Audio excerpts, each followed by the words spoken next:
Hello and welcome to Classes by Vijata, and our today's topic is pricing. So, what is pricing? Pricing is basically the value, the amount which is charged for any product or service. Pricing is basically anything which we give in exchange of getting something. If we want something, we need to pay for it, and that payment, it may be in any term, is known as price. Price is the amount of money, sum of all the values that a customer gives up to gain the benefit of having or using a product or service. किसी भी तरह के product को पाने के लिए, उसके services को पाने के लिए, उसके सर्विसेज को अवेल करने के लिए एज अ कस्टमर जो भी चीज आप एक्सचेंज में देते हैं उसको हम प्राइस कह सकते हैं। अभी आज के करंट मॉनेटरी सिनेरियो या इकोनॉमिक सिनेरियो में we exchange things in terms of currencies. आपका जो भी करेंसी हो, आप मनी में, आप रुपी में, यन में, डॉलर में, दिनार में, whatever currency you are using, हम उसके एक्सचेंज में कोई करेंसी देते हैं। लेकिन प्राइसिंग तब से एग्जिस्ट करता है जब से कि बार्टर सिस्टम था। मतलब हम घोड़े के बदले में 2 बोरी गेहूं देते थे, या फिर in order to gain a bag of sugar, we used to exchange any of the animal from our house. तो वो एक्सचेंज भी जब हम कर रहे हैं वो भी एक तरह की प्राइस ही है जो हम पे कर रहे हैं। तो in order to get something, किसी भी चीज को पाने के लिए, in order to get any product, any service we want as a customer, उसके लिए हम जो भी प्राइस देते हैं, जो भी एक्सचेंज में देते हैं, उसको हम प्राइस कहते हैं। तो प्राइसिंग बहुत ही इंपॉर्टेंट कॉन्सेप्ट है मार्केटिंग मिक्स का। और pricing is the only thing जहां से आपने जो भी एक्सपेंसेस किए हैं अपने प्रोडक्ट के लिए, अपने प्रोडक्ट को बनाने के लिए, अपने सर्विसेज को रेंडर करने के लिए, वो सब एक्सपेंसेस को निकालने का, उसको कवर अप करने का ही का जो स्कोप है वो सिर्फ और सिर्फ प्राइसिंग देती है आपको। Pricing is the only mix of entire marketing mix जिससे कि आप अपने एक्सपेंसेस को निकाल सकते हैं, आप अपने एक्सपेंसेस को कवर कर सकते हैं, आप अपने कॉस्ट को रिकवर कर सकते हैं। तो pricing gives you that opportunity. तो what are the different objectives of pricing? किसी भी ऑर्गेनाइजेशन में प्राइसिंग का डिफरेंट ऑब्जेक्टिव्स हो सकता है। कभी आप किसी को देखते होंगे कि किसी ने प्राइस घटा दी, कोई मार्केट में एंट्री लेते के साथ बहुत हाई प्राइस पे आ रहा है, कोई मार्केट में एंट्री लेते के साथ ही बहुत लो प्राइस में आ रहा है। कभी किसी को देखा कि आपने देखा होगा कि हेड एंड शोल्डर का प्राइस घटा हो तो क्लिनिक प्लस का प्राइस घट गया हो, कोक 5 रुपए में आई तो पेप्सी 5 रुपए में आ गई। तो आप कभी 3 पियर्स के साथ एक एक्स्ट्रा पियर्स मिलने लगा, प्राइस रिमेन सेम। तो प्राइसिंग एक ऐसी चीज है पूरे मार्केटिंग मिक्स में जिसमें बहुत सारा परमुटेशन कॉम्बिनेशन होता है, और ये परमुटेशन कॉम्बिनेशन बेस्ड होता है कंपनी के ऑब्जेक्टिव्स के ऊपर, वो किस ऑब्जेक्टिव से किसी प्रोडक्ट की प्राइसिंग कर रही होती है। So first and foremost objective of pricing is to maximise the profit maximisation. आपने मतलब क्लास 4, 5, 6 से ही पढ़ा होगा, cost price plus profit equal to selling price. Whatever selling price you are putting it into the market, आप जिस भी price में अपने मार्केट में प्रोडक्ट को बेच रहे हैं, it is completely based on the cost price and the amount of profit you want. It is addition of cost price plus your profit. आपने स्कूल में पढ़ा होगा CP plus profit equal to SP, और इस पे बहुत सारे सम भी बनाए होंगे। तो profit, that P part, that profit part is one of the most important thing जिसको लेकर के पूरी मार्केटिंग स्ट्रेटेजी डिराइव होती है।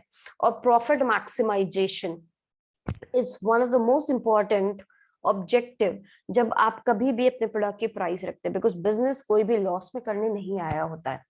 हमने जो भी प्रोडक्ट बनाया उससे हम जितनी ज्यादा प्रॉफिट कमा पाएंगे उतनी ज्यादा हमारे बिजनेस को फायदा होने वाला है, उतना ही ज्यादा हमारा बिजनेस ग्रो करने वाला है। तो profit maximization is one of the objective. लेकिन एक दूसरा ऑब्जेक्टिव भी एक उसके ऑपोजिट हो सकता है, that is to increase the market share. Increase the market share, जब आपको अपना मार्केट शेयर इंक्रीज करना है तो ये कोई रॉकेट साइंस नहीं है ये जानना कि आप क्या कर सकते हैं। अगर प्राइसिंग के टर्म्स में खेल रहे हैं तो आपको ऑब्वियसली अपने कॉम्पिटिटर से प्राइसेस थोड़े कम रखने पड़ेंगे। आपने मार्केट शेयर बढ़ानी है, आपको ज्यादा से ज्यादा बायर्स चाहिए, तो नॉर्मल डिमांड एंड प्राइस का जो साइकिल है कि जैसे ही अगर आप अपने प्राइसेस घटाएंगे तो आपके जो बायर्स हैं वो बढ़ सकते हैं, उसके चांसेस बढ़ जाते हैं। तो in order to increase the market share आप प्राइसेस को कम कर सकते हैं और उससे अपने मार्केट में अपनी ज्यादा पकड़ बना सकते हैं in comparison to your competitor. तो आपका ऑब्जेक्टिव कभी अगर मार्केट शेयर बढ़ाना है, उस समय जो प्राइसिंग स्ट्रैटेजी होगी वो कंप्लीटली डिफरेंट होगी। The third thing is to prevent competition. आप अपने कॉम्पिटिशन को अवॉइड करना चाहते हैं या प्रिवेंट करना चाहते हैं, both things can happen. Avoid ही करना चाहते हैं तो आप अपने आप को एकदम ही, कहते हैं ना कि आप उनसे परे होकर के अपनी प्राइसिंग रख दें कि मार्केट में जो भी है। जैसे कि हमने बहुत पहले देखा था कि मार्केट में, इंडियन मार्केट में क्रीम्स, जो फेस क्रीम्स थी, made by Pond's, made by fair and lovely, जो हमारा सबसे फेवरेट प्रोडक्ट रहा है, although we do not like accept it, लेकिन मार्केट शेयर के बेसिस पे आप देखेंगे तो fair and lovely is one of the most important player in Indian market. तो वो चाहे वो फेयर एंड लवली हो, फेयर एवर हो, पॉन्ड्स हो, ये सब एक डेफिनेट प्राइस रेंज के प्रोडक्ट थे। वहीं पे ओले ने जब एंट्री ली तो उसने प्रिवेंशन ऑफ कंपटीशन एकदम मार्केट स्किम करके आए और प्राइसिंग इतनी हाई रखी कि बाकी कॉम्पिटिटर उससे बिल्कुल ही अलग हो गए। तो it can be to prevent competition, it can be to avoid competition, or it can be to fight with your competition।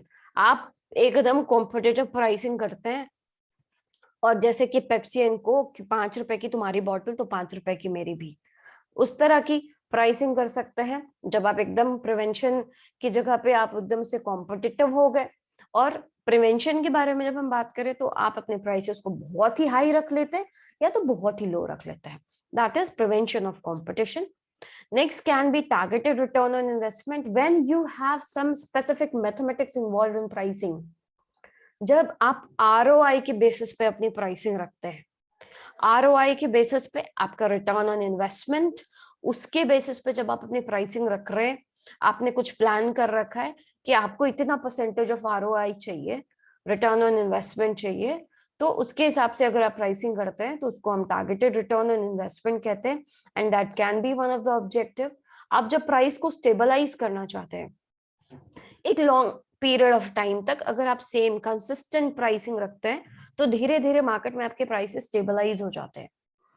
तो अगर आप price stabilization is your objective, like samosa 5 रुपए का या समोसा 10 रुपए का, या पुचका आप खाते हैं, पानी पूरी खाते हैं, वो ऑलवेज इट इज 10 रुपीज, तो वो 10 रुपीज में कहीं 2 कहीं 5, लेकिन प्राइस स्टेबलाइज हो गया।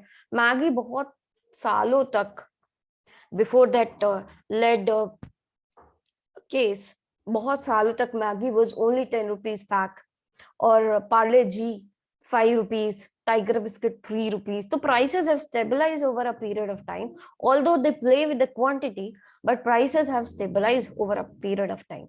So it can be price stabilization, it can be speed up cash collection।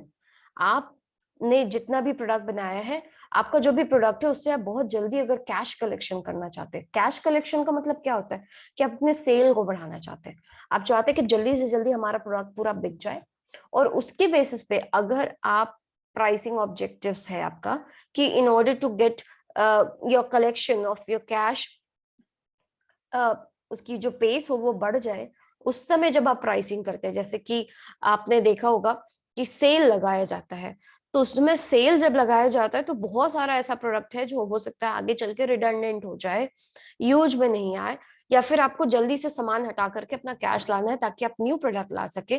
तो बहुत बार रिटेलर्स को आपने देखा होगा कि बहुत ज्यादा वो सेल लाते हैं, बिग बाजार, रिलायंस, शॉपर स्टॉप, ये सारे स्टोर में आपने बहुत बार ये प्रैक्टिस देखी होगी।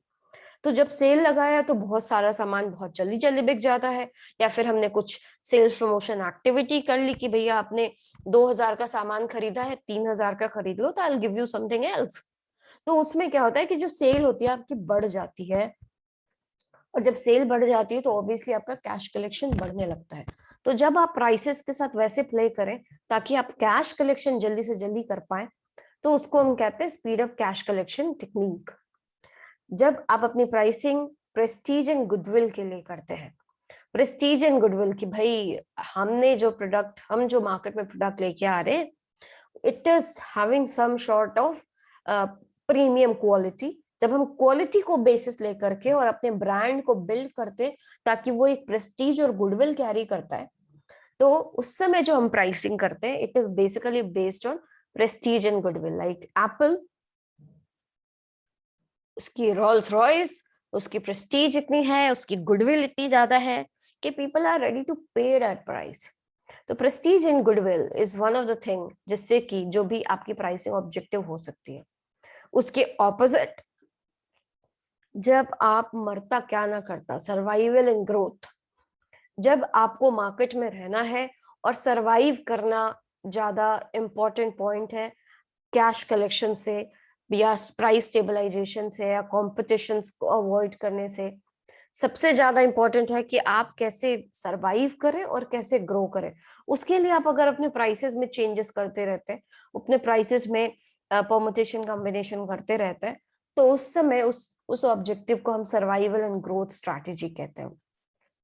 जैसे कोई कंपनी न्यू मार्केट में आई है तो अपने कंपटीशन से थोड़ी कम प्राइसिंग रख ले, तब वो मार्केट धीरे धीरे वो मार्केट में अपने आप को स्टैब्लिश करती है। उसके बाद जैसे जैसे टाइम जाता है वैसे वैसे धीरे धीरे अपने प्राइसेस को ऐसे इंक्रीज करती है कि बहुत ज्यादा लोगों को पता ना चले और सिंपल वो इन्फ्लेशन का इफेक्ट दिखे। तो सर्वाइवल एंड ग्रोथ एक स्ट्रैटेजी हो सकती है, it is completely opposite to prestige and goodwill. And the last thing is achieving a product quality leadership. Achieving a product quality leadership is moreover same as prestige and goodwill, लेकिन यहाँ पे basically हम product quality leadership उस particular industry में we want to establish as a leader, we want to establish as the most prominent face, as the most prominent benchmark. और वहां पे हम अपने प्रोडक्ट की क्वालिटी की वजह से लोगों को प्राइसेस देने के लिए मजबूर करते हैं कि yes, if you want this sort of quality, तब आपको प्राइसेस, इतना प्राइस तो पे करना पड़ेगा। And you can see this in Apple, you can see this in any of the premier car. तो जहां पे वो प्रोडक्ट क्वालिटी लीडरशिप के बारे में बात करती है, जहां एप्पल सिक्योरिटी के बारे में बात करती है, no one is peeping into your phone, जो कि बाकी एंड्रॉइड फोन्स में होता है, तो वहां हम प्रोडक्ट क्वालिटी के बारे में बात कर रहे हैं। And achieving a product quality leadership can be an objective of pricing. तो these are the various pricing objectives, और इन प्राइसिंग ऑब्जेक्टिव्स के बेसिस पे हम प्राइसेस तय कर सकते हैं। What are the different factors that affect pricing decision? First and foremost, internal factors. हमेशा ही हम internal and external environmental factors के बारे में बात करते हैं, तो प्राइसिंग भी इंटरनल फैक्टर्स और एक्सटर्नल फैक्टर्स से इफेक्ट होता है। इंटरनल फैक्टर्स में उसके ऑर्गेनाइजेशनल फैक्टर्स हो सकते हैं, कॉस्ट ऑफ द प्रोडक्ट हो सकता है, उसका मार्केटिंग मिक्स हो सकता है, उसका प्रोडक्ट मिक्स हो सकता है, उसका प्रोडक्ट डिफरेंशिएशन हो सकता है, ऑब्जेक्टिव ऑफ द फर्म, फिर प्रोडक्ट अपने प्रोडक्ट लाइफ साइकिल में कहाँ पर है, उसके हिसाब से भी प्राइसेस में चेंजेस आते हैं।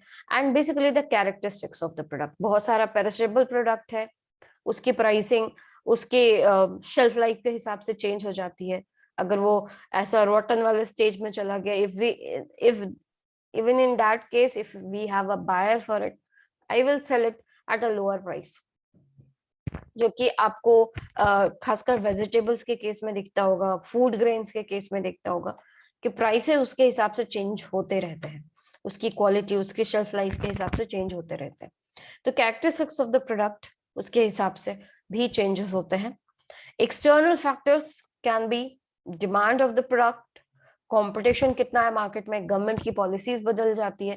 जैसे बहुत बार गवर्नमेंट क्या करती है कि किसी प्रोडक्ट के साथ एक प्राइस कैप लगा देते हैं कि आप इस प्राइस से ज्यादा नहीं लगा सकते। तो प्राइसिंग कैप्स होते हैं, गवर्नमेंट रूल्स बनाती है, उसमें बहुत बार कंपटीशन को ईज आउट करने के लिए भी गवर्नमेंट रूल्स बनाती है। कई बार कंपटीशन को ग्रो करने के लिए भी लोग मार्केट में बनाया जाता है गवर्नमेंट की पॉलिसी। MRTP है, कंपटीशन प्रिवेंशन एक्ट है, इंडिया में भी ऐसे बहुत सारे एक्ट्स हैं जो कि प्राइसेस को डिटरमाइन करने में, प्राइसेस को इन्फ्लुएंस करने में काफी ज्यादा बड़ा रोल प्ले करती है।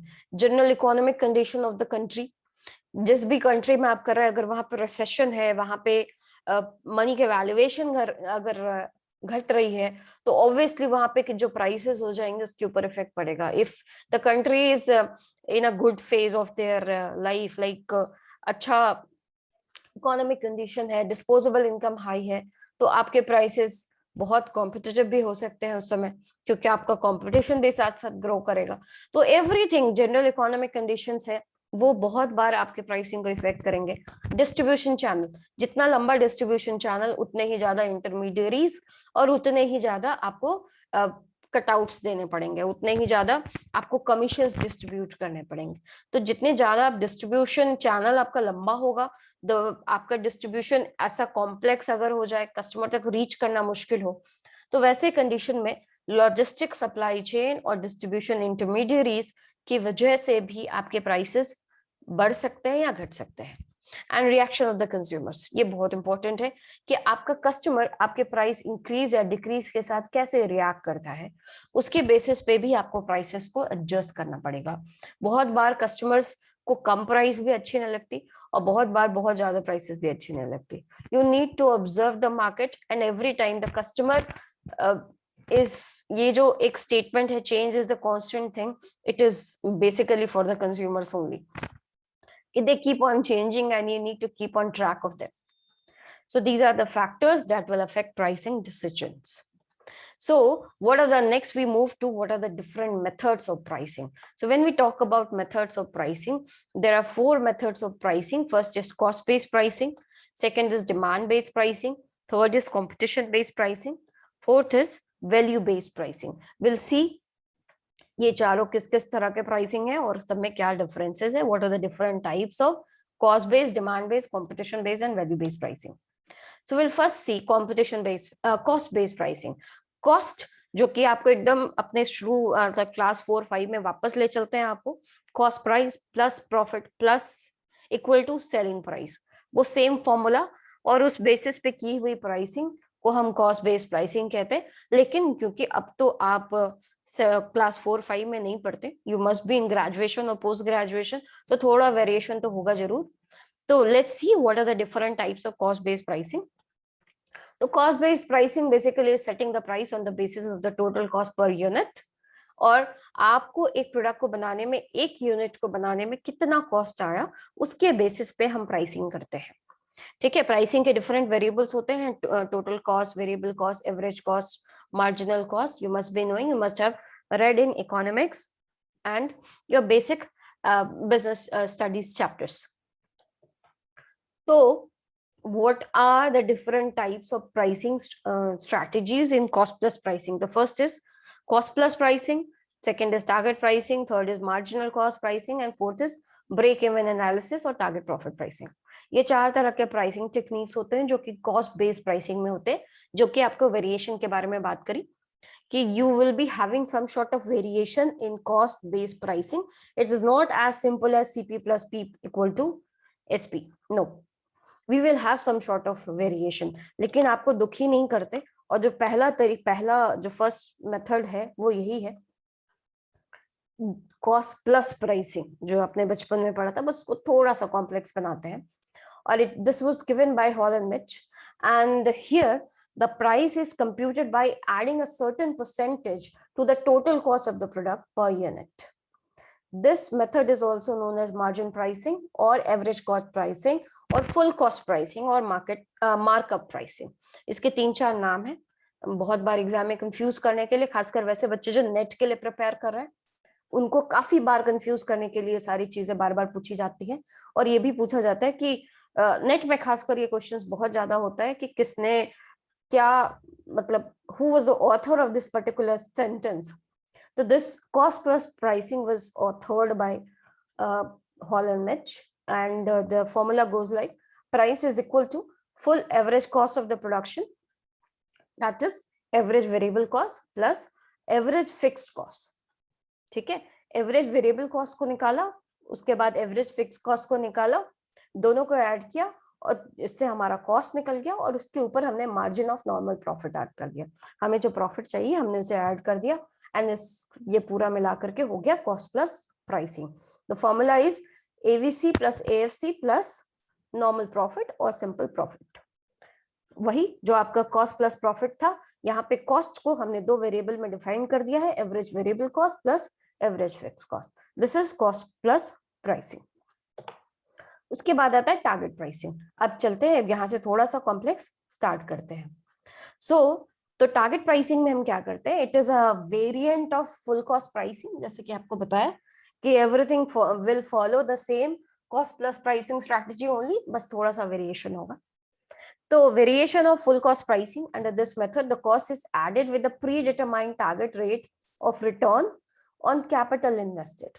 अब हम यहाँ पे थोड़ी बड़ी बड़ी बातें करते हैं, एंड दैट बड़ी बड़ी बातें इज हम अपने कैपिटल इन्वेस्टेड पे हमको एक फिक्स्ड रेट ऑफ रिटर्न चाहिए.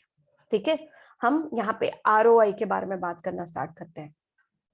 तो हमको जब भी एक फिक्स रेट ऑफ इंटरेस्ट या फिक्स रेट ऑफ रिटर्न चाहिए होता है, तो उसको हम टारगेट प्राइसिंग कहते हैं.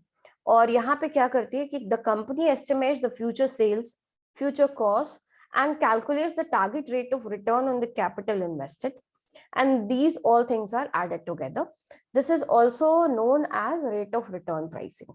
यहाँ पे जो margin of normal profit था, अभी हम इसके जगह पर add कर देते हैं rate of return, targeted rate of return. हमें कितना परसेंटेज टर्म्स में हम बात करते हैं इसमें, हमें 10% रिटर्न चाहिए, targeted rate of return 20% rate of return चाहिए. what is my rate of return? I'll just write it over there and add it. The third is marginal cost pricing. यहाँ पे हम marginal cost के बारे में बात करते हैं, full cost के बारे में बात नहीं करते. Under both full cost pricing and rate of return pricing, the prices are set on the basis of total cost, that is variable cost plus fixed cost. In this method, fixed costs are totally excluded and the prices are set on the marginal cost. यहाँ पे marginal costing के basis पे हम prices तय करते हैं. मतलब producing an extra product, producing an increment of one added quantity will give you a marginal cost. तो marginal cost के basis पे हम prices को calculate करते हैं. break even analysis. break even analysis में हम उस point तक जाते हैं, मतलब हमारी जो pricing strategy होगी वो basically हमारा break even analysis या BEP point हम जिसको कहते हैं कि break even point तक हम पहुंच जाए जल्दी से जल्दी, उसका टारगेट लेकर के हम अपनी प्राइसिंग को तय करते हैं. यहाँ पे जो फर्म होती है वो अपनी ब्रेक इवन एनालिसिस करती है और अपना ब्रेक इवन पॉइंट डिटरमाइन करती है, और उस ब्रेक इवन पॉइंट से वो आगे अपने प्रॉफिट को कितनी जल्दी से जल्दी वो उस सिनेरियो में पहुंच जाए ताकि वो प्रॉफिट अर्न करने लगे. They try to seek that sort of profit in there, जहां पे हमने कॉस्ट प्लस प्रॉफिट की बात की थी, तो यहाँ पे जो प्रॉफिट रहेगा वो बेसिकली डिराइव होगा हमारे ब्रेक इवन एनालिसिस से या फिर टारगेट प्रॉफिट प्राइसिंग के बेसिस पे. ब्रेक इवन एनालिसिस जैसे हम कितनी जल्दी उस पोजीशन तक पहुंच जाए ताकि हम अपने ब्रेक इवन को अचीव कर सके. यहां से हम एक एग्जांपल देना स्टार्ट करते हैं. Suppose I am a T maker और से सपोज मैं समोसा बेचती हूँ, ठीक है, और समोसा बेचने के लिए आई हैव अ स्टॉल और मैंने फर्स्ट डे अपना स्टॉल स्टार्ट किया है. तो स्टॉल लगाने में मुझे सपोज मान ली मैंने एक रेडी खरीदी, ठेला जिसको कहते हैं या रेडी कहते हैं, मैंने वो एक स्टॉल लगाने के लिए जगह लिया, प्लस मैंने उसमें एक लाइट लगाई है, मैंने एक चूल्हा खरीदा है छोटा, मैंने कढ़ाई खरीदी है, ठीक है. ये तो मेरे फिक्स कॉस्ट हो गए. इसके अलावा मैंने वेरिएबल कॉस्ट में क्या चीजें लगाई हैं कि मैंने मैदा खरीदा, मैंने ऑयल खरीदा, मैंने वाटर खरीदा है. Every day I ask one vendor to come down and give me water, और स्पाइसेस खरीदे, सॉल्ट खरीदा, ये सारी चीजें जो इंग्रेडिएंट मुझे समोसा बनाने के लिए चाहिए होंगे. एंड यस फिक्स, और उधर फिक्स वाले पार्ट में मैंने सारे यूटेंसिल्स भी खरीद लिए जिसको कि मुझे जरूरत होगी. तो टोटल मेरा कॉस्ट इज अराउंड लाइक से सपोज 10,000 रुपीज मुझे ये पूरा सेटअप लगाने में. तो जब मैं क्या पहला समोसा छानूंगी तो उसी के साथ थोड़ी 10,000 रुपए चार्ज कर दूंगी समोसा का कि भैया मुझे तो इसकी प्राइसिंग निकालनी है तो तुम 10,000 रुपए दे दो. वैसा कोई मेरा समोसा खाने वाला नहीं है, उस समोसा को म्यूजियम में ले जाएंगे. तो वो samosa I have to sell in 10 rupees, 7 rupees, 5 rupees और 20 rupees, whatever my target is. लेकिन यहाँ पे जो मेरा ऑब्जेक्टिव होगा वो बेसिकली यही होगा कि हम जल्दी से जल्दी उस पॉइंट तक पहुंच सके कि हम अपना 10,000 निकाल लें, अपना 10,000 हम जल्दी से जल्दी रिकवर कर सके। उसके लिए हम अपनी किस तरह की प्राइसिंग यूज करें, किस तरह का वेरिएबल कॉस्ट के साथ हम कैसे प्ले करें ताकि हम अपने ब्रेक इवन तक जल्दी से जल्दी पहुंच जाए। इसको हम break even analysis and target profit pricing कहते हैं। ठीक है, तो this was cost based pricing. The next is demand based pricing. Demand based pricing में जैसे आपको 3 इंडिकेटर्स दिख रहे होंगे, तो यहाँ पे there are 3 types of demand based pricing. First is differential pricing. Differential pricing आपने बहुत बार देखा होगा कि जो सेम लेस का पैकेट है, सेम कुरकुरे, जब आपने बगल वाली दुकान से खरीदते हैं, it will cost you 5 rupees और 10 रुपीज, जो भी पैकेट आप खरीदे। वही आप अगर सिनेमा हॉल में चले जाए, उसकी कीमत 20 रुपए 40 रुपए हो जाती है, और उससे भी ज्यादा आप इंडिया पाकिस्तान का मैच देखने के लिए चले जाइए स्टेडियम में, it will cost you 100 rupees. तो same price of same product offered at different location at different period to different customer will cost different pricing. इस तरह की प्राइसिंग को हम डिफरेंशियल प्राइसिंग कहते हैं। The same product is sold at different prices to different customers in different places and at different periods. ठीक है, same Lay's, the product remain same. Flight में उसकी प्राइस कुछ और है, नीचे जमीन पे उसकी प्राइस कुछ और है, सिनेमा हॉल में उसकी प्राइस कुछ और है, और इंडिया पाकिस्तान के मैच में और स्टेडियम में उसकी प्राइस कुछ और है। तो इस तरह की प्राइसिंग, बिकॉज यहाँ पे क्या चीज है जो चेंज हो रही है, वो प्ले कर रहा है डिमांड एंड सप्लाई। जब आप रोड किराना दुकान, बगल वाली दुकान, वहां पे डिमांड सप्लाई, सप्लाई ज्यादा है, डिमांड कम है। जैसे जैसे आप फ्लाइट में चले गए, सप्लायर एक ही है आपके पास, आप तो अब फ्लाइट से उतर के जा नहीं सकते कि भैया मुझे लेस खरीदने जाना है, तो they will charge you as they want. Stadium, gate lock से आप बाहर नहीं जा सकते, तो सप्लायर फिर से एक हो गया, डिमांड ज्यादा हो गई। सिनेमा हॉल, सप्लायर मैक्सिमम 1 से 2, और डिमांड, आप खाने का कुछ नहीं ले जा सकते, आप पानी नहीं ले जा सकते, आप सिनेमा हॉल में ये सब लेके नहीं जा सकते। ऑल्दो 2-4 जगह पे है इंडिया में जहाँ पे अलाउ है, लेकिन अब हम भी कस्टमाइज हो गए, कस्टमरी ये आ गई हैबिट कि हम सिनेमा हॉल में लेके नहीं जाते, वहीं पे कुछ, वहीं पे हम पॉपकॉर्न खरीदेंगे और वहीं पे लेज भी खरीदना है, जो भी खरीदना है। तो अगर इस तरह की प्राइसिंग कहीं पे भी आप देख रहे हैं, तो उसको हम डिफरेंशियल प्राइसिंग कहते हैं। उसके बाद आता है मॉडिफाइड ब्रेक इवन एनालिसिस। हमने जो समोसा वाले की बात की थी, तो समोसा वाले के बारे में बात की कि भाई उसने 10,000 रुपए उसने निकालने हैं, और एक समोसा वो 10 रुपए में बेच रहा है। 10 रुपए में हो सकता है कि उसका मार्जिन जो है वो 5 रुपए का है। ठीक है, 5 रुपए का मार्जिन है उसका, और वो 10 रुपए में समोसा बेच रहा है, मतलब कि एक समोसे के ऊपर उसे 5 रुपए का प्रॉफिट हो रहा है। ओके, तो 5 रुपए का प्रॉफिट हो रहा है एक समोसा बना करके, तो उसको 10,000 रुपए निकालने के लिए उसको कम से कम 2,000 समोसे बेचने होंगे। 10,000 डिवाइडेड बाई 5, तो 2,000 समोसे वो बेचेगा, तभी जाकर के वो अपना 10,000 निकाल पाएगा। ठीक है, तो ये 2,000 वो जितनी जल्दी, अगर वो अभी मान लीजिए वो दिन भर में मान लीजिए कि 100 समोसे बेचता है, तो उसको ऑलमोस्ट 20 डेज लग जाने वाले हैं अपने ये बीईपी को मीट करने के लिए।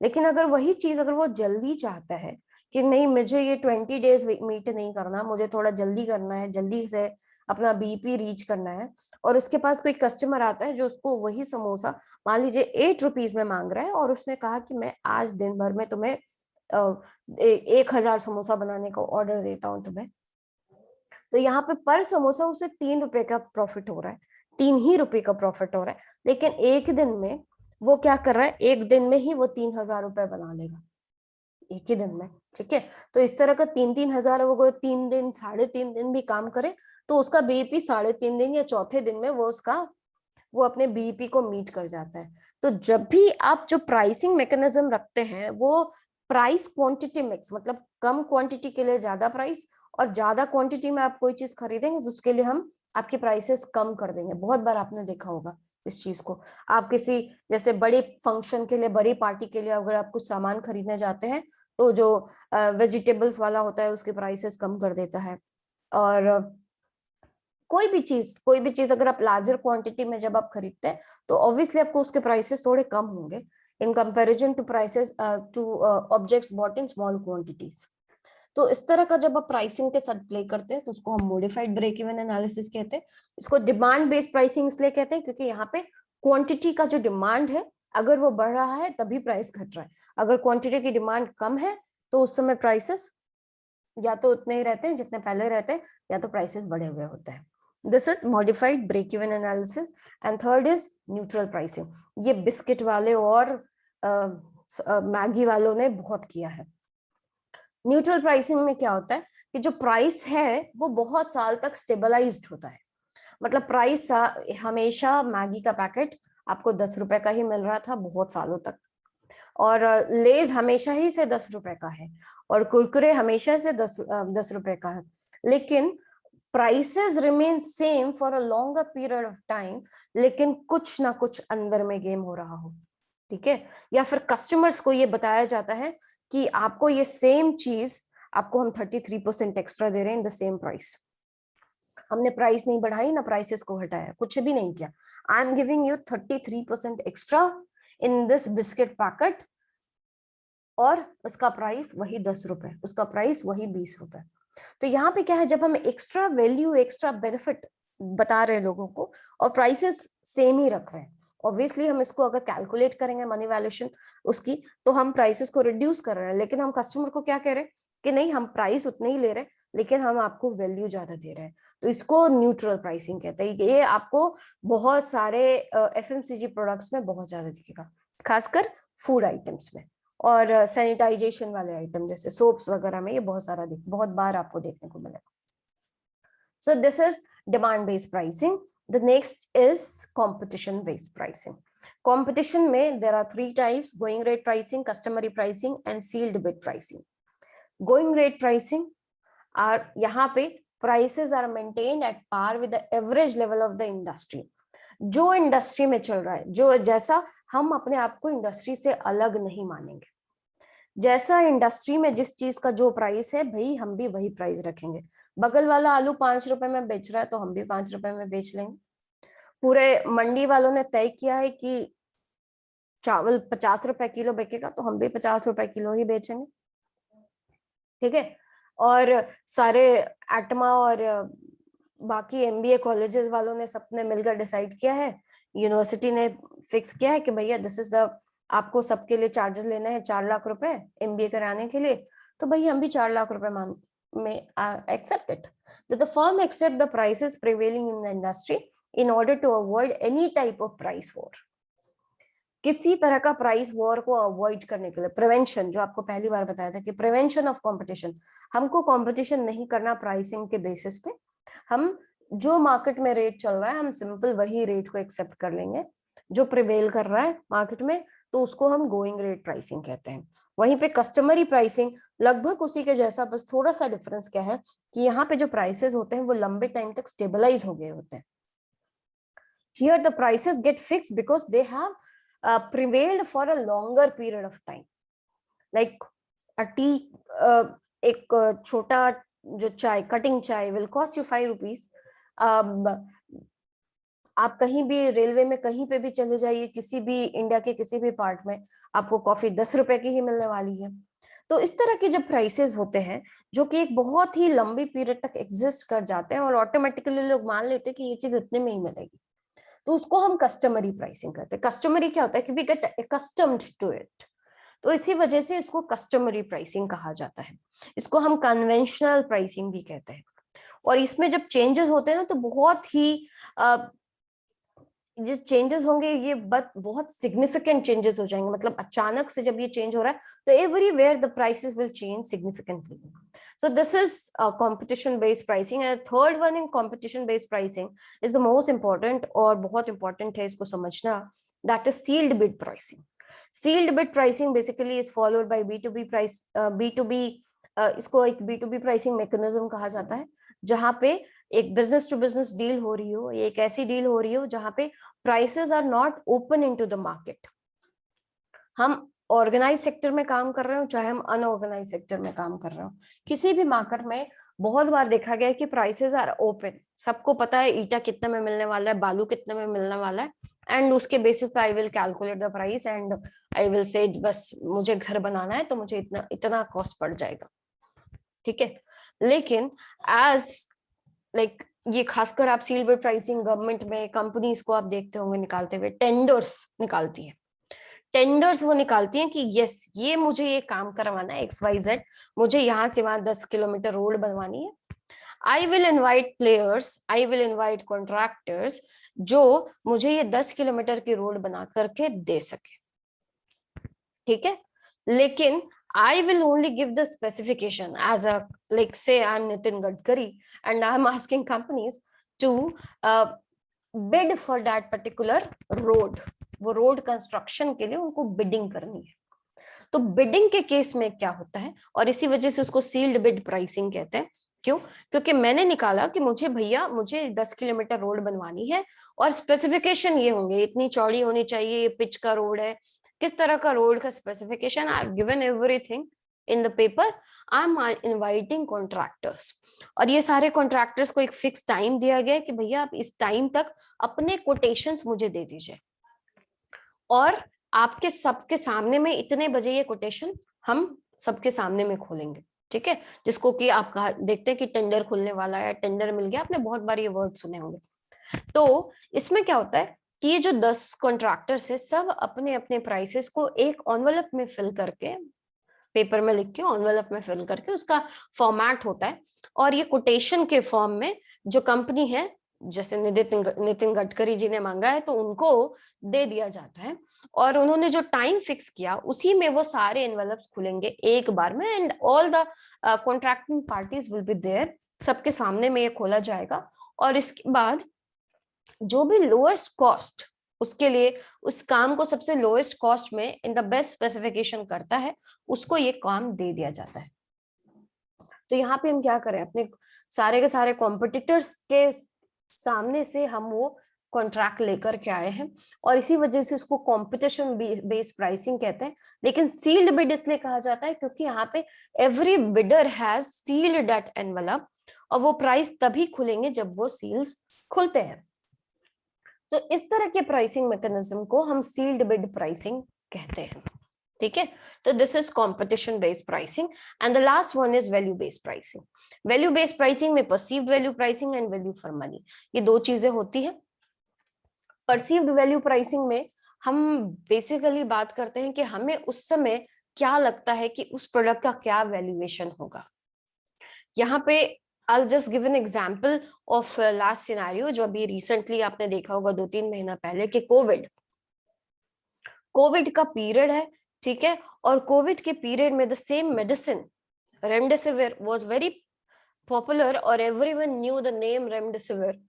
और रेमडेसिविर का काम था कि ऐसे लोग जिनको भी कोविड का इन्फेक्शन बहुत ज्यादा था उन सबको रेमडेसिविर पड़ रहा था, रेमडेसिविर का इंजेक्शन लगाना था। एंड दैट पर्टिकुलर मेडिसिन जिसकी प्राइस हार्डली 5-6 हजार रुपए थी, उसके लिए मार्केट में लोग 90,000, 1 लाख, 2 लाख रुपए देने के लिए रेडी हो गए थे just because they perceived that product has some sort of value at that particular time. उसके हिसाब से, बायर के हिसाब से उस प्रोडक्ट की प्राइस उस समय उसके लिए वो कुछ भी देने के लिए रेडी थे, उनको जितना भी प्राइस पड़ रहा था, क्योंकि उस समय उनके लव्ड वन की लाइफ स्टेक पे थी, ठीक है। और उस समय वो नेगोशिएट नहीं कर रहे थे उसके हिसाब से कि ठीक है अगर इससे मेरे घर में किसी की जान बचती है तो I will pay 90,000, I will pay 1 lakh, I will pay 2 lakh, I will pay 1.5 lakh, although the price is only 6,000 rupees the original MRP। तो जब भी आपको इस तरह की प्राइसिंग, आपको मूवी देखनी है, आप फर्स्ट डे फर्स्ट शो, ठीक है, तो first day first show the same movie will cost you 500 rupees, एक टिकट का प्राइस है, जो कि 10 दिन के बाद उसकी प्राइस हो सकता है 160 रुपीज हो जाए। मूवी में तो कुछ भी चेंज नहीं हुआ, मूवी रिमेन सेम, ना ही उसके एक्टर बदले, ना एक्ट्रेस बदले, ना कुछ भी, एक सीन में भी इधर सुधर नहीं हुआ कि हाँ ऐसा 10 दिन के बाद कुछ सीन कम कर दिया, ऐसा कुछ नहीं होता। लेकिन the perceived value, first day first show देखेंगे हमको उससे क्या सेटिस्फैक्शन मिल रही है, the satisfaction I'm getting from that particular product at that particular time, उस समय जो हमारा परसेप्शन होगा प्राइसिंग का, उसके हिसाब से जब हम प्राइसिंग करते हैं उसको हम परसीव प्राइसिंग कहते हैं। और वहां पे सेम मूवी के लिए, सेम फास्ट एंड फ्यूरियस के लिए I will pay 500 $40 at day 1 और हो सकता है 10 दिन के बाद देखे तो 230, द मूवी रिमेन सेम। तो इस तरह की प्राइसिंग को हम वैल्यू बेस्ड प्राइसिंग कहते हैं, क्योंकि first day first show I am gaining, I am seeking more value from that product, although the product remain same. Product में कोई चेंजेस नहीं होते हैं, लेकिन हमारे परसेप्शन में चेंज आता है, तो उसको हम परसीव्ड वैल्यू प्राइसिंग कहते हैं। और दूसरा वाला होता है वैल्यू फॉर मनी, जब हम जो भी कीमत दे रहे हैं उसका पूरा निचोड़ निकालते हैं कि भैया अगर हम इसे दे रहे हैं तो मुझे कितना वैल्यू फॉर मनी मिलने वाला है, ठीक है, मुझे क्या मिलने वाला है इसके बारे में। The prices is based on the value which the consumer get from the product, ठीक है, उस प्रोडक्ट को देकर के क्या वैल्यू मुझे मिल जाने वाला है, क्या चीज मुझे मिलेगा। अच्छा ठीक है, मैं इसे लगा ले रही हूँ, मैं मोबाइल फोन खरीद रही हूँ। गांव में जब पहली बार मोबाइल फोन आया, लोगों ने जब रूरल पेनिट्रेशन बढ़ने लगा मोबाइल फोन का, इट वाज, ये सिर्फ बात करने का मैकेनिज्म नहीं था, टॉर्च जलाने के भी काम आता था, ठीक है, कि हमने एक फोन रखा हुआ है, हम उसको अब रास्ते में हमेशा कैरी कर रहे हैं कि कोई बात नहीं, बात फोन आ गया तो हम बात तो कर ही लेंगे, अदरवाइज टॉर्च के काम तो कर ही जाएगा, ठीक है। तो this is basically value for money, what are the function, what are the benefits I am seeking for from that particular product, और जितना पैसा हम इन्वेस्ट करें उससे हम कितना ज्यादा फंक्शनैलिटीज उसके निकाल के ले पाएंगे, उसको हम वैल्यू फॉर मनी प्राइसिंग कहते हैं। और इंडियन मार्केट में वैल्यू फॉर मनी प्राइसिंग सबसे ज्यादा रोल प्ले करता है, because India is a very price sensitive market. So this is all about methods of pricing. Thank you very much. And if you have any query, anything you need to ask, anything you want to ask me in this regard, please do please write to me at vijayata.rwc.com and comment in the comment box if you have any question. Thank you very much and thanks for listening. Thank you.